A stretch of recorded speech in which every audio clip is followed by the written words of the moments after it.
창세기 1절부터 45장 1절부터 8절까지의 말씀 우리 한 목소리로 읽겠습니다.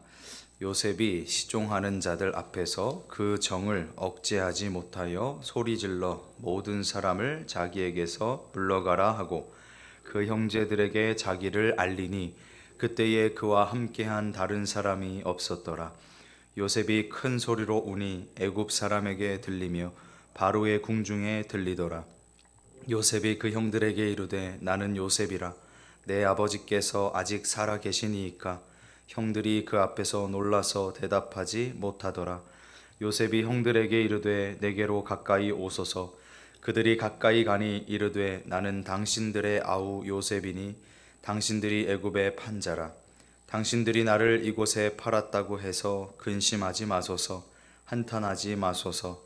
하나님이 생명을 구원하시려고 나를 당신들보다 먼저 보내셨나이다. 이 땅에 2년 동안 흉년이 들었으나 아직 5년은 밭갈이도 못하고 추수도 못할지라. 하나님이 큰 구원으로 당신들의 생명을 보존하고 당신들의 후손을 세상에 두시려고 나를 당신들보다 먼저 보내셨나니 그런즉 나를 이리로 보낸 이는 당신들이 아니요 하나님이시라. 하나님이 나를 바로에게 아버지로 삼으시고 그 온 집의 주로 삼으시며 애굽 온 땅의 통치자로 삼으셨나이다. 아멘. 본문 말씀은 이 전장에 나오는 내용에 바로 이어지는 내용인데요. 연결이 됩니다. 유다의 참 진솔하고도 감동적이고 또 자기 희생적인 탄원 및 제의에 그 정을 억제하지 못한 요셉이 마침내 자기 신분을 밝히고 형제들을 위로하고 또 아버지를 집으로 초청하는 이 눈물의 화해 장면이 그려지고 있습니다. 야곱 집안에 그동안 발생했던 모든 문제로부터 생겼던 안 좋은 감정이 풀어 없어지는 역사가 하나님 안에서 일어나는 것을 보게 될 겁니다. 요셉의 형제들은 자신들이 지금껏 상대한 자가 누군지 알게 돼서 소스라치게 놀라고 뒤이어서 하나님의 주권을 또 하나님께서 좋은 일이든 나쁜 일이든 인생을 섭리로 다스리고 계심을 인정하고 거기에 이제 복종하겠다는 고백을 하게 됩니다.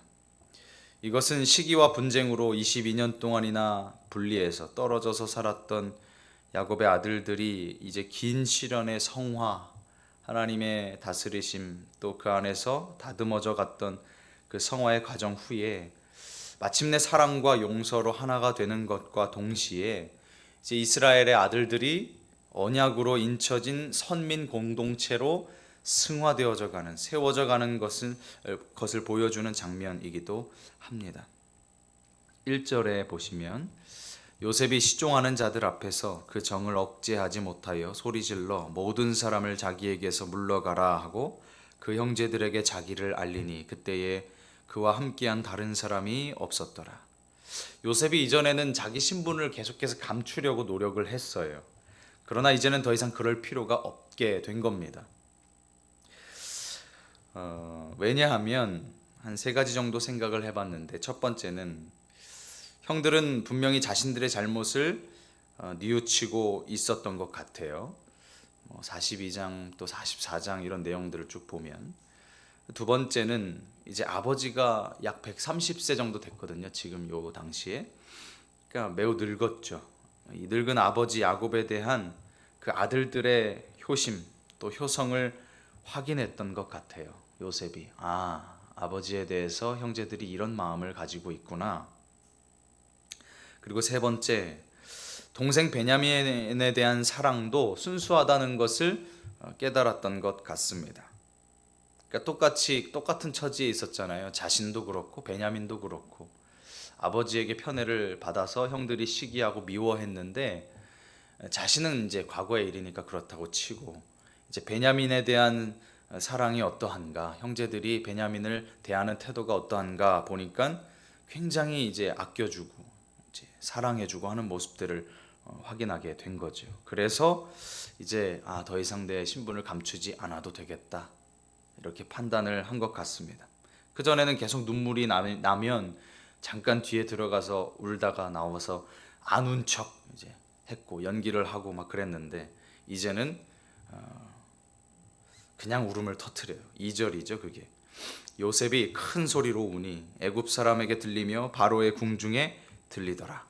예전 개역 성경, 우리 성도님들 보셨던 그 성경에 보면 방성대곡했다 그래요. 방성대곡. 대한제국 시기죠. 황성신문의 이제 주필이었던 장지연 씨가 1905년 11월 20일에 올린 글의 제목이 시일야 방성대곡이에요.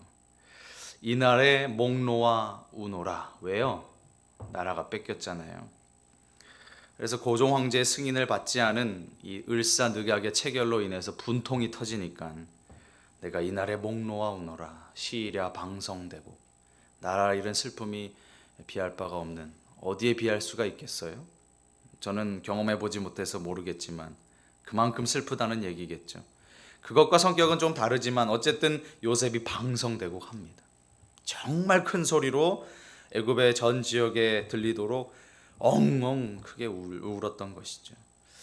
얼마나 그 감정이 컸을까. 형들 앞에서 그 감정이 얼마나 주체하지 못할 만큼 컸을까, 그런 생각이 듭니다. 그동안 억제했던 감정을 일시에 풀면서 걷잡을 수 없이 터져나온 이 울음. 대국의 실권자, 애굽의 총리였잖아요. 실권자임에도 불구하고 순수한 인간미를 잃지 않은 요셉을 볼 수가 있습니다. 동시에 엄격했던 그 이집트 총리가 과거에 양치던 야곱의 11번째 아들로 돌아간 거죠. 이제 자기 체면이 문제가 아니에요. 총리로서 그 위신과 그 사람들 앞에서 위엄의 모습, 그건 중요하지 않아요.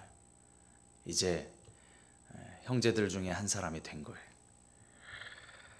3절에 보니까 요셉이 그 형들에게 이르되 나는 요셉이라 내 아버지께서 아직 살아계십니까? 형들이 그 앞에서 놀라서 대답하지 못하더라.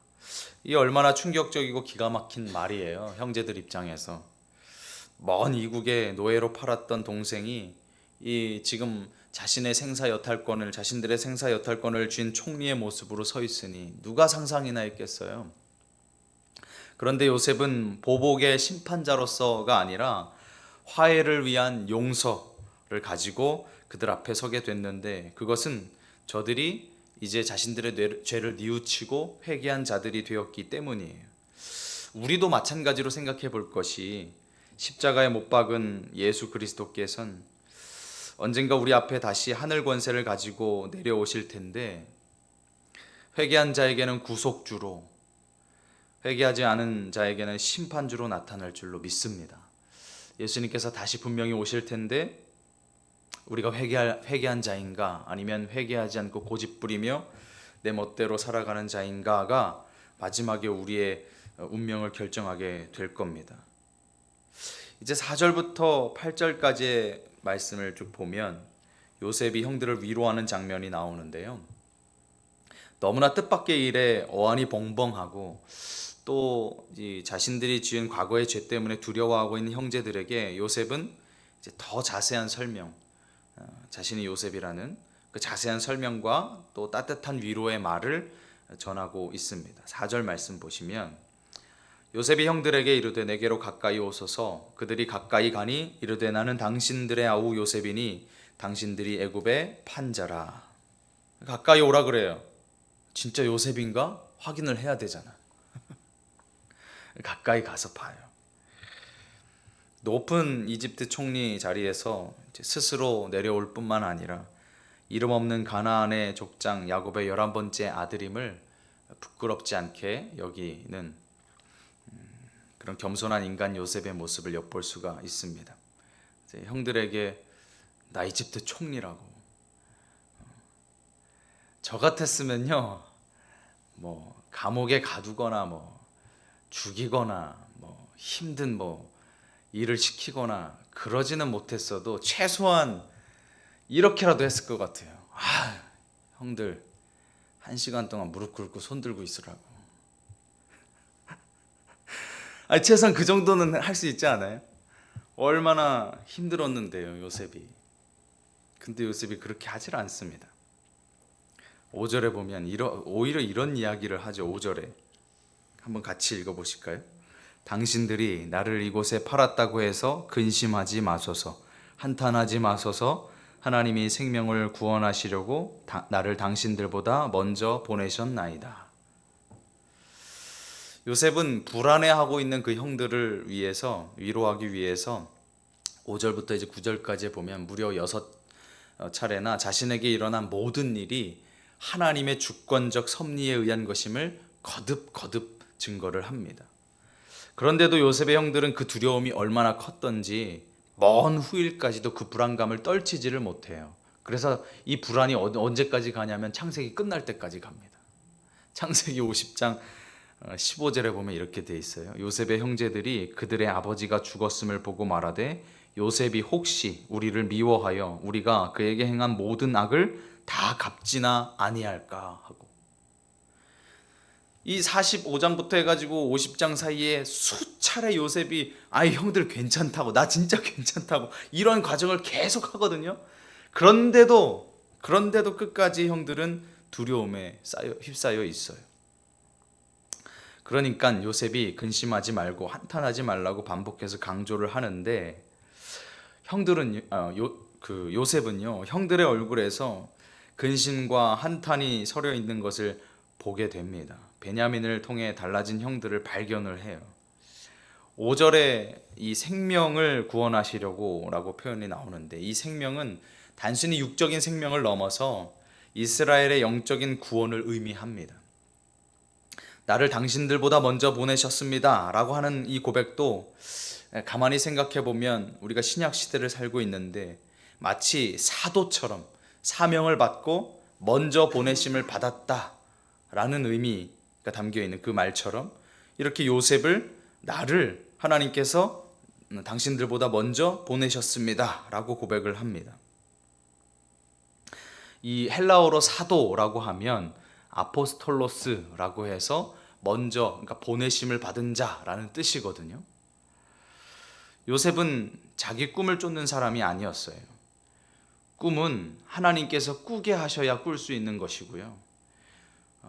요셉이 꿨던 꿈도 마찬가지인데 그 꿈이 요셉을 만들어 가시는 그 과정 속에서 어떤 기능을 하냐면 요셉이라는 사람을 세워가는 하나님께서 쓰시는 도구와 수단에 불과했던 거예요. 그러니까 꿈이 중요한 게 아닌 거예요.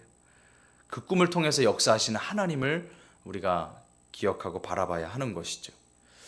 요셉은 이스라엘의 구원을 위해서 먼저 보내심을 받았다 그랬어요. 그러나 하나님께서 자기를 먼저 보내셨다고 고백하면서 형들이 자기를 팔았다고 해서 근심하지 말라, 한탄하지 말라 그래요. 형제들이 자신의 부족함과 시기심으로 요셉을 팔았지만 하나님께서 합력하여 선을 이루신 것을 고백하는 거죠. 이때 만약 형들이 그래, 네 말 들으니 결론적으로는 우리가 잘했다는 거네?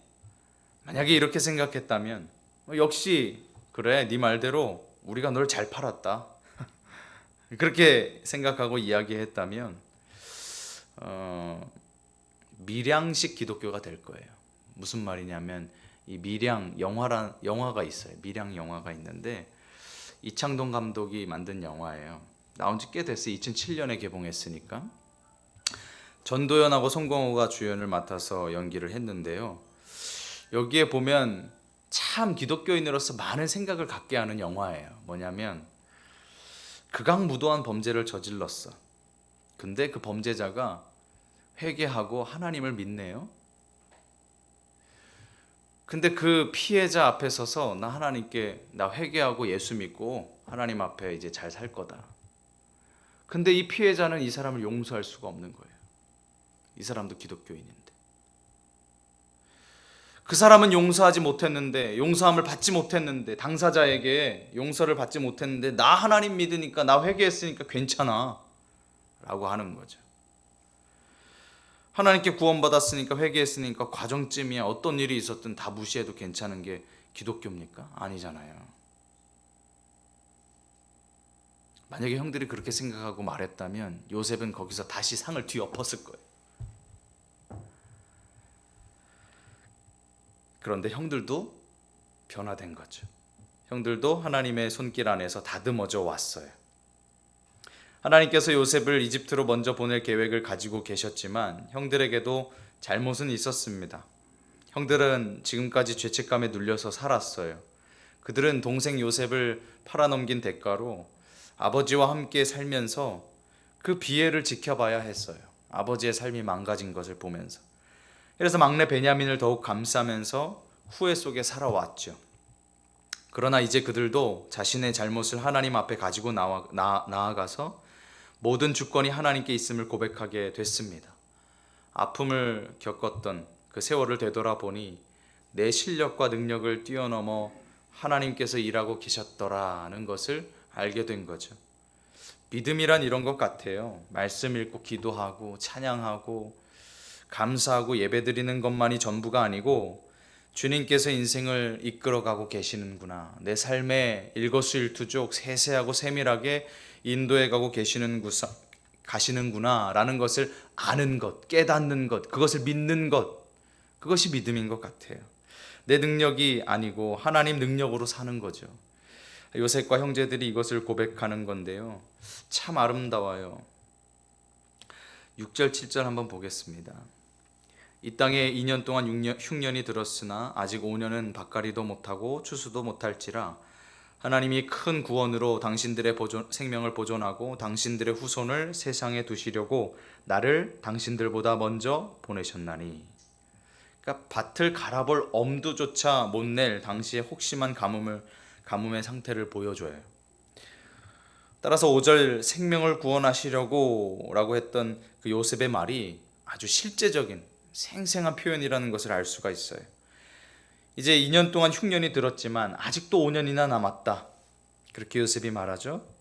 그런데 이 흉악한 흉년도 하나님의 일하심을, 하나님의 역사하심을 막을 수가 없었습니다. 그것이 바로 요셉의 표현처럼 큰 구원이에요. 큰 구원. 7절 맨 앞에 나오죠. 하나님이 큰 구원으로. 이 구원은 단순히 야곱의 가족과 요셉을 구하는 것만이 아니라 이스라엘 민족 전체를 위한 큰 구원입니다. 나아가서는 이것이 어디까지 이어져요? 예수 그리스도까지, 그리고 지금 우리까지 이어지는 거예요. 그래서 큰 구원입니다. 하나님의 일하심의 영역은 우리의 시야보다 훨씬 넓습니다. 그래서 우리의 시각이 좁아져 있으면, 그 말을 다르게 표현하면 믿음이 없는 거죠. 믿음 없이 바라보게 되면 참 힘들어요. 왜냐하면 하나님의 역사하심과 하나님의 그 크신 구원을 볼 수가 없기 때문에. 요셉 시대에는 야곱의 가족이 70여 명 이주한 것에 불과했지만 그로부터 약 400년이 흐르면 이스라엘 민족이라는 이집트의 파라오도 두려워하는 큰 민족을 이루게 되죠. 후손을 구원하는 이 하나님의 계획은 우리 생각을 뛰어넘습니다. 평생 한 사람밖에 전도하지 못했더라도 그가 세상을 바꾸고 역사를 바꿀지는 모를 일이에요. 우리는 부끄럽다, 참 아쉽다, 후회된다. 왜? 나 평생 예수 믿었는데 한 사람밖에 전도 못했어. 근데 그 하나님께서 그 한 사람을 쓰시면 놀라운 일들을 이루실 수 있단 말이에요. 그러니까 우리 시각이 참 좁은 거예요. 인간적인 거예요. 하나님의 시각을 갖고 넓게 보면 정말 큰 역사가 쓰여지는 것을 모르는 거죠. 하나님의 역사를 보는 안목이 우리에게 있기를 소망합니다. 당장 눈에 들어오는 것에만 혹하지 마시고요. 그래서 구원은 하나님의 역사 가운데 고백되어야 합니다. 개인적인 것에 머물면 심령이 빈약해져요. 나만 구원받고 행복하고 잘 되기를 바라게 된단 말이에요. 이것을 사사화된 신앙이라고 불러요. 믿음이 개인화됐다는 말이에요. 종로에 위치한 중앙성결교회 기성 목사님인데요, 한기채 목사님이 있어요. 이분이 한국교회에 회개해야 할 7가지 죄라는 제목으로 세미나 강의 많이 하시다가 책도 냈는데, 같은 제목으로 거기에서 쓰신 표현이에요. 사사화된 신앙.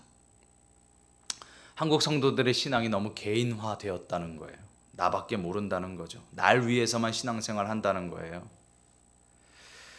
구원의 은혜는 개인에게만 머무는 것이 아니라, 정체되는 것이 아니라 다음 세대, 다음 세대, 다음 세대 계속해서 흘러가야 한다는 거예요. 아브라함이 내 후손은 누구인가의 문제로 평생 씨름했잖아요. 하나님 누굽니까? 누굽니까? 어떻게 이삭이 있어야 아브라함이 있어요. 믿음의 후손이 있기 때문에 지금까지도 아브라함의 이름이 기록되고 있는 거예요. 기억되고 있는 거죠. 이삭이 없었다면 아브라함의 이야기는 잊혀졌을 거예요.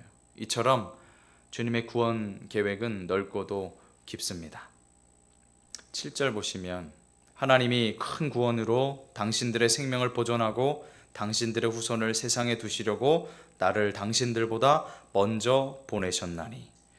요셉은 하나님의 큰 구원을 말합니다. 이는 야곱 가족이 극심한 기근에도 불구하고 목숨을 부지할 거라는 이 단순한 육체적 구원만을 뜻하는 말이 아니에요. 아까 말씀드린 대로 장차 이제 야곱의 후손으로 오실 예수 그리스도를 통한 영적 구원까지 내포하고 있는 표현이에요.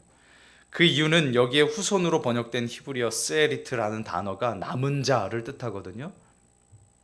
이들은 어떤 환난 중에서도 결코 망하지 않는, 멸망하지 않는, 그래서 이스라엘의 민족적인 존재를 유지하는, 그래서 그리스도의 족보를 형성하게 될 언약으로 인침받은 하나님의 백성들을 가리키기 때문입니다. 오늘날의 이 후손, 즉 남은 자를 뭐라고 표현해요? 거룩한 성도의 무리, 즉 교회라고 표현하잖아요. 마지막 8절입니다. 그런즉 나를 이리로 보낸 이는 당신들이 아니요 하나님이시라. 하나님이 나를 바로에게 아버지로 삼으시고 그 온 집의 주로 삼으시며 애굽 온 땅의 통치자로 삼으셨나이다. 야곱은 두려워하는 형들의 마음을 읽고 있어요. 그렇지 않으면 뭐하러 입 아프게 3번씩이나 같은 말을 반복합니까? 그런데 우리가 이 구절을 잘못 해석하면 요셉을 구덩이에 던져 죽이려 했다가 미디안 상인들에게 팔았던 그 도단 사건의 주범을 하나님으로 오해할 수 있을 만한 말이에요. 그렇죠? 다시 한번 읽으시면서 생각해 보시겠어요? 그럼 이거 하나님이 잘못한 거 아니야? 라는 생각이 들 수도 있어요. 그런데 그런 뜻이 아니라 비록 형제들은 미움과 시기로 곧 악한 마음으로 범죄했지만 하나님께서는 그들의 연약함에도 불구하고 그 주님의 선한 목적을 이루셨음을 강조한 믿음의 고백인 것을 우리가 다시 읽어야 합니다. 그런데 하나 생각해 볼 것이 그런즉 나를 이리로 보내니는 당신들이 아니요 하나님이시라 라고 했던 이 요셉의 고백은 창세기 44장 16절에 유다가 베냐민의 그 자루에서 은잔이 나왔을 때 하나님이 종들의 죄악을 찾아내셨으니 라고 이야기하거든요. 그 고백과 닮아 있어요. 그 의미가 일맥상통해요. 요셉도 유다도 하나님이 하셨다고 선언하는 거예요. 인간적인 눈으로 보면 참 어처구니 없고 불의한 일이거든요. 억울한 일이거든요. 이게 어떻게 이런 일이 있어? 라고 생각할 만한 일이거든요. 그런데 요셉도 그렇고 유다도 그렇고 하나님 안에서 어떻게 해석을 하냐면 믿음으로 해석을 하는 거예요. 하나님이 하셨다고. 그리고 하나님께서 그를 파라오의 아버지, 온 집의 주, 이집트의 온 땅의 통치자로 삼으셨다고 마지막에 이야기합니다. 요셉은 자신이 성실해서 이집트 총리가 된 게 아니라고 이야기하는 거예요. 하나님께서 세워주셨다고 이야기하는 거예요. 이 말은 자기 자랑이 아니죠. 형들 앞에서 형들이 그렇게 팔았어? 형들이 나 미워서 그렇게 팔았어? 나 이집트 총리야! 하고 자랑하는 게 아니에요. 빨리 가서 아버지께 말씀드리고 모시고 오라는 거예요. 지금 여기 살 길이 있다고, 여기 양식이 있다고. 아니 요셉이 이집트 총리가 돼서 우리를 구원할 자가 됐다고 아버지 설득해서 빨리 데리고 오라는 거죠. 이게 그가 세움받은 이유였거든요. 그런데 요셉은 내가 한 게 없어요, 형들. 하나님이 절 이 자리에 세우셨어요. 말은 그렇게 하는데 생각해 보세요. 22년 동안 요셉이 아무것도 안 했어요? 아무것도 안 했나요? 그가 얼마나 부단히 정직하게 산 줄 우리 창세기 말씀 다 보면서 보셨잖아요. 내일을 알 수 없어도 하루를 성실하게 지낸 사람이 요셉이었어요. 누구보다 땀과 눈물로 젖은 날들을 보냈죠. 그런데도 그는 자신이 어떠함으로 총리를 할 수 있었다고 자기가 이뤄냈다고 자랑하지 않아요. 하나님께서 그의 땀과 눈물을 통해서 그의 삶의 열매를 맺게 하셨다는 고백을 한 것이죠. 말씀을 맺으면서요, 정말 담임 목사님께서 성도님들에게 두 꿈을 꾸라고 하셨잖아요. 작은 꿈, 내가 요셉이 되는 꿈, 큰 꿈, 우리 자녀들이 요셉이 되는 꿈 꾸자. 처음에는 이해가 잘 안 갔는데 정말 그래야겠다라는 생각이 들어요. 요번에 창세기를 묵상하면서 요셉의 삶을 묵상하면서 정말 요셉이 크게 보였습니다. 제 개인적으로 정말 요셉이 되고 싶고요. 제가 그리고 저의 미래의 자녀들이 또 제가 담당하고 있는 학생부 친구들이 우리 주일학교 친구들이 요셉 같은 자가 되었으면 좋겠어요. 지금 대한민국에 필요한 자가 이 요셉 같은 인물 아니에요? 정말 요셉 같은 인물이 필요하잖아요. 그런 자가 우리 거룩한 시 성동교회에 많이 나왔으면 좋겠습니다. 기도하겠습니다. 하나님 아버지 감사합니다. 우리에게 하나님의 말씀 통하여 요셉의 삶을 통하여 귀한 은혜와 깨달음을 주셔서 감사합니다. 하나님, 우리의 머릿속에만 머무는 정보와 내용이 아니라 우리의 삶에 경험되어지는 하나님의 말씀 되게 하여 주옵소서. 하나님, 우리가 요셉 되길 원하고 우리의 자녀들이 요셉 같은 자 되기를 원합니다. 주님 앞에 귀하게 쓰임받는 자들로 세워지게 하여 주옵소서. 하나님, 오늘도 하나님 앞에 1000번째 예물 드리는 손길 있습니다. 기억하여 주시고 그 마음의 소원, 기도의 제목들 하나님께서 속히 응답하여 주시옵소서. 감사드리며 예수님의 이름으로 기도드립니다. 아멘.